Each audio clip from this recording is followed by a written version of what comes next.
Hi everyone, Eugene Sachs reviewing for GameCritics.com. Today we'll be looking at Cardaclysm, Shards of the Four. Cardaclysm is a deck-building collectible card game with action RPG elements built in. Players take control of a sorcerer who tried to bite off more than they could chew and unleash the four horsemen of the apocalypse. Escaping through a portal, the Dark Sorcerer takes up his deck of monsters and spells and will try to seal away the end of the world. Players will explore procedurally generated worlds, defeat enemies, and collect resources like golden runes and soul orbs used to play cards in combat. While exploring, players may come across buffs to help them in their next battle, or artifacts that will give bonuses to cards that share the same allegiance as the artifact. Combat is turn-based. Players will draw 4 cards, play as many as they want, and can attack with each monster. Monsters may have special abilities, like poisoning monsters for extra damage, frostbite to decrease the attack power of a monster, or regenerate to restore health between turns. After the player makes all of their moves, the turn passes to enemies for their attacks, and combat ends when one side is defeated. Once players defeat all monsters in the area, one of the 4 horsemen will try to chase the player down.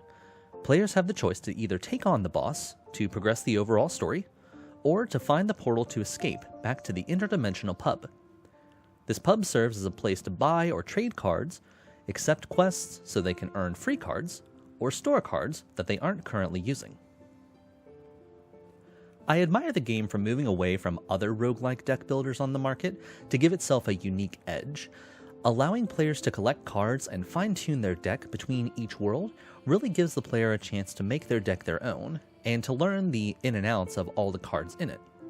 However, the grind for that exact right card brings this game's pace to a halt. Similar to a physical collectible card game, grinding through levels to try to find the card needed to make that deck perfect can be tiresome, even with the combat being as good as it is. Resources also tend to be a detriment to the game's progression. It's very unbalanced in how often players will be able to pick up runes and orbs to be able to play some of the stronger spells and monsters they will pick up, especially compared to the difficulty of the monsters they'll be fighting.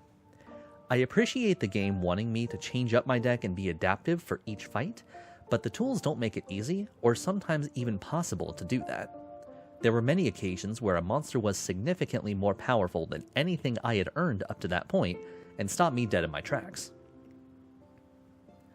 Overall, I got what I wanted out of Cardaclysm. It scratched that itch for building a deck that didn't reset if I lost, like a normal roguelike would, so I could hone in my strategy after each match and with each new card. But I couldn't get past the game not giving me the resources to be able to try everything I wanted to do. At the end of the day, that grind unfortunately just stops being worth it. The game is starting to get quite a lot of updates to tweak the balance of resources and the cards players will get, but I'm going to give it a couple of updates before I dive back into this game again.